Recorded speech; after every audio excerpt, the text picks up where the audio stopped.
तो जब हम इससे पहले वाले वीडियो में नाभिकीय विखंडन को अच्छे तरीके से स्टडी कर रहे थे, अच्छे तरीके से जानने की कोशिश कर रहे थे, उसमें हमने एक फिगर को भी अच्छे तरीके से जाना। वो फिगर कुछ ये है।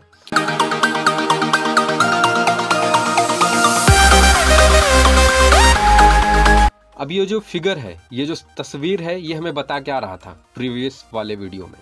तो ये फिगर हमें ये बता रहा था कि जब हम एक भारी नाभिक लेंगे और इस भारी नाभिक पे क्या चीज न्यूट्रॉन का हम क्या करेंगे, बमबारी कराएंगे। ये भारी नाभिक कौन सा है, तो 92U235 है, यूरेनियम का नाभिक है, ठीक ना। और इस पे जब हम न्यूट्रॉन की बमबारी करा रहे थे तो ये न्यूट्रॉन जो था इस भारी नाभिक के द्वारा क्या हो जा रहा था, अवशोषित हो जा रहा था।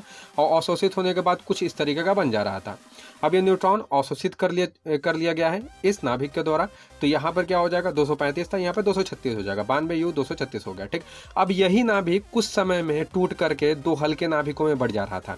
मैं क्या बोल रहा हूँ, अवशोषित करने के बाद ये फिर अपने ही आप नाभिक टूट करके दो हल्के नाभिकों में बदल जा रहा था, ठीक ना। पहला जो नाभिक था, किसका नाभिक था, तो 56 बेरियम 141 का नाभिक था। और जो दूसरा था वो था 36 क्रिप्टॉन 92 का नाभिक था, ठीक ना। तो दो नाभिकों में चेंज हो जाता था। उसी के साथ साथ 3 न्यूट्रॉन भी निकल रहे थे, मतलब 3 न्यूट्रॉन भी निकल रहे थे और बहुत ज़्यादा ही एनर्जी, यानी बहुत ज़्यादा ही ऊर्जा का भी रिलीज हो रहा था यहाँ पे, ठीक ना। मतलब रिलीज हो रही थी, बहुत ज़्यादा अमाउंट में ऊर्जा भी निकल रहे थे इस पूरे के पूरे प्रोसेस में। अब यहाँ से समझने की कोशिश करते हैं अनियंत्रित तथा नियंत्रित श्रृंखला क्या होती है, ठीक ना। श्रृंखला अभिक्रिया क्या होती है, यानी अनकंट्रोल्ड तथा कंट्रोल्ड चैन रिएक्शन की होता क्या है। अब देखना, समझना यहाँ से, ठीक ना।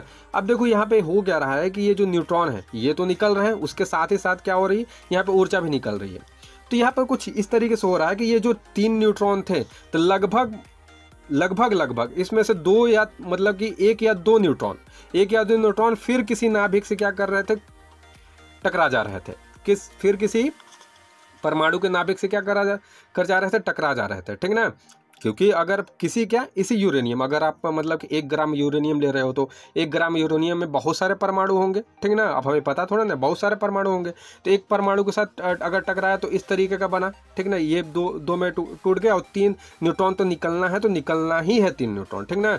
अब फिर यूरेनियम के नाभिक से टकराएंगे तो फिर ये जो न्यूट्रॉन है फिर किसी यूरेनियम के नाभिक से टकराएगा, ये भी किसी यूरेनियम के नाभिक से टकराएगा। अब एक बात समझना, अगर ये फिर टकराया तो फिर क्या होगा, फिर दो हल्के हल्के नाभिक बन जाएंगे, ठीक ना। उसी के साथ फिर न्यूट्रॉन निकलेगा, फिर 3 न्यूट्रॉन निकलेगा। अब इसमें भी, तो फिर इसमें भी 3 न्यूट्रॉन निकलेगा कि नहीं निकलेगा, तो इसमें भी 3 न्यूट्रॉन निकलेगा। और दोनों के समय में भारी मात्रा में ऊर्जा भी उत्पन्न होगी दोनों में। अब फिर 3 न्यूट्रॉन निकले, फिर आगे क्या चाहिए, फिर यूरेनियम के परमाणु के साथ क्या चाहिए, रिएक्ट कर जाएंगे, फिर टकराएंगे, ठीक ना। फिर टकराएंगे तो फिर ऊर्जा, और फिर न्यूट्रॉन निकलेंगे, फिर न्यूट्रॉन टकरा सकते हैं। तो ऐसे ही क्या होते जा रहा है, चैन बनते जा रहा है। और जो ऊर्जा निकल रही है वो भारी मात्रा में बहुत ज़्यादा ऊर्जा निकल रही है, जिसे आप कंट्रोल नहीं कर पाओगे, ठीक ना। ये इतनी ज़्यादा मात्रा में ऊर्जा निकलती है कि आप कभी उसको कंट्रोल नहीं कर सकते। अगर कंट्रोल करने जाओगे तो ऊर्जा के साथ साथ क्या, गामा किरणें भी निकलती हैं, आपके शरीर को फाड़ देगी पूरा का पूरा।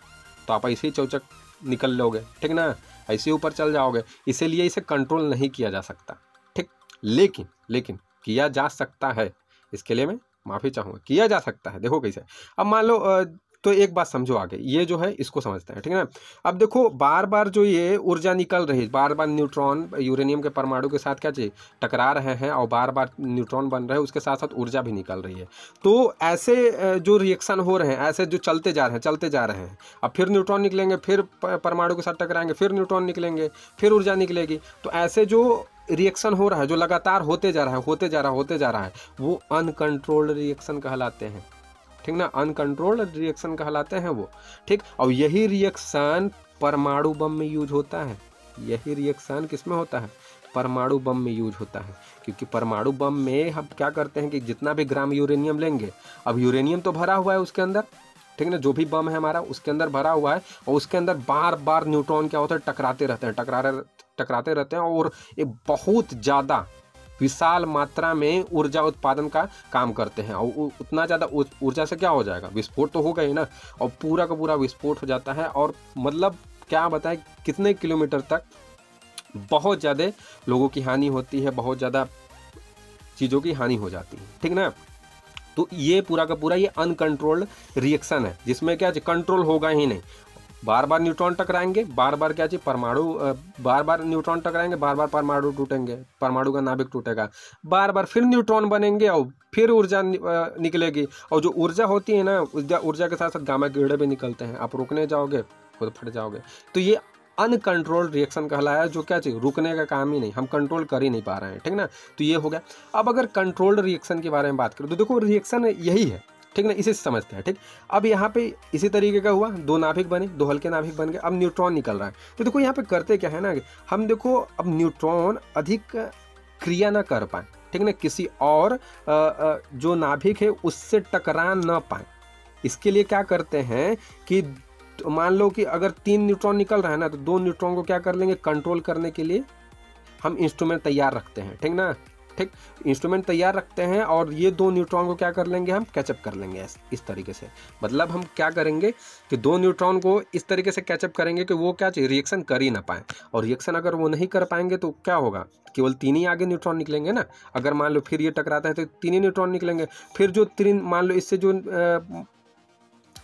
इससे अगर ये टकराया, ठीक ना, न्यूट्रॉन इससे अगर टकराया, फिर न्यूट्रॉन निकले, तो फिर इन तीनों न्यूट्रॉन में से हम क्या कर लेंगे, फिर 2 को कैचअप कर लेंगे, फिर ये किसी और से टकराएगा। तो इस तरीके से क्या करते हैं, एक लिमिटेड अमाउंट में हमें एनर्जी मिलती है कि नहीं, क्योंकि हम 2 को तो पकड़ ले रहे हैं ना। अब इसमें क्या हो जाता था, 2 या 3, तीनों के तीनों अनकंट्रोल में क्या होता था कि 2 या करता है या तो तीनों किसी अन्य नाभिक के साथ जाकर टकरा जाता। टकराने के बाद क्या होगा भैया, एनर्जी तो निकलेगा ही, ठीक ना। तो हमने सोचा कि अगर ये टकरा के और ज़्यादा एनर्जी निकाल रहा है जिसे हम कंट्रोल कर ही नहीं पा रहे हैं, कोई फ़ायदा को हो ही नहीं पा रहा है हमारा, तो इसीलिए कंट्रोल्ड वाले में क्या करने लगे, हम एनर्जी को बचाने के लिए इस नाभिक को थोड़ा हम सेपरेट करने लगे, बचाने लगे, ठीक ना। बचाने नहीं लगे, इसे कैप्चर करने लगे, ठीक ना। इंस्ट्रूमेंट लगा करके कैप्चर करने लगे, ताकि हमारा क्या हो, केवल एक ही जो न्यूट्रॉन हो टकराए, टकराने के बाद एक लिमिटेड अमाउंट में एनर्जी निकले और हम उस एनर्जी को कंट्रोल्ड कर पाएँ, ठीक ना। थोड़ा सा एनर्जी निकलेगा, जाहिर सी बात हम कंट्रोल कर लेंगे, ठीक ना। अगर वही बड़ा बहुत ज़्यादा एनर्जी निकलेगा तो हम उसे कंट्रोल नहीं कर पाएंगे, ठीक। तो इसीलिए हम क्या किए, 2 न्यूट्रॉन को कैप्चर करने के लिए कुछ इंस्ट्रूमेंट का तरीका दिखे। अब देखो इसका आप कंट्रोल करके करेंगे क्या भैया, तो जो आपका नाभिकीय रिएक्टर, जो आपका नाभिकीय जो रिएक्टर होता है, जो आपका नाभिकीय जो रिएक्टर होता है, इसी प्रोसेस पे काम करता है। नाभिकीय रिएक्टर क्या होता है भैया, तो देखो नाभिकीय रिएक्टर बिजली उत्पादन का काम में आता है, ठीक ना। आप बिजली उत्पादन कर सकते हो, नाभिकीय रिएक्टर एक ऐसा बहुत बड़ा इंस्ट्रूमेंट होता है जिससे आप बिजली उत्पादन कर सकते हो। किसका प्रयोग करके, तो ये यूरेनियम का ही प्रयोग करके, ठीक ना। 92U235 और 1 ग्राम यूरेनियम से बहुत ज़्यादा एनर्जी पैदा होता है। आप विश्वास नहीं कर सकते, बहुत ज़्यादा। जितना TNT, मतलब पहले लोग TNT का यूज करते थे उस विस्फोटक पदार्थ बनाने के लिए, ठीक ना। तो विस्फोटक पदार्थ बनाने के लिए कितना, मतलब 20,000 टन TNT का यूज करते थे, तब विस्फोटक पदार्थ बनता था 20,000 टन। और अब आप अगर 1 ग्राम भी यूरेनियम ले लोगे तब भी आपका विस्फोटक पदार्थ बन जाएगा, ठीक ना। देखो तो 1 ग्राम यूरेनियम बराबर में 20,000 टन क्या है, हमारा TNT है। तो समझ लो कितना ज़्यादा यूरेनियम पावरफुल होता है। और इसी यूरेनियम का हम क्या चीज़, नाभिकीय रिएक्टर में यूज कर लेते हैं, जिससे हमारा बिजली उत्पादन हो जाता है। तो ये पूरा का पूरा सारांश था, आपको मज़ा आया होगा जानने में, ठीक ना। तो आज के लिए बस इतना ही। प्लेलिस्ट को जरूर चेक करें, प्लेलिस्ट में बहुत सारा आपको कंटेंट मिलेगा जो आपके एग्ज़ाम के लिए बहुत ज़्यादा इंपॉर्टेंट होगा, ठीक ना। और चैनल को लाइक, सब्सक्राइब एंड शेयर जरूर करें मित्रों के पास, दोस्तों के पास, फ्रेंड सर्कल के पास और व्हाट्सएप ग्रुप में भी। सो आज के लिए बस इतना ही।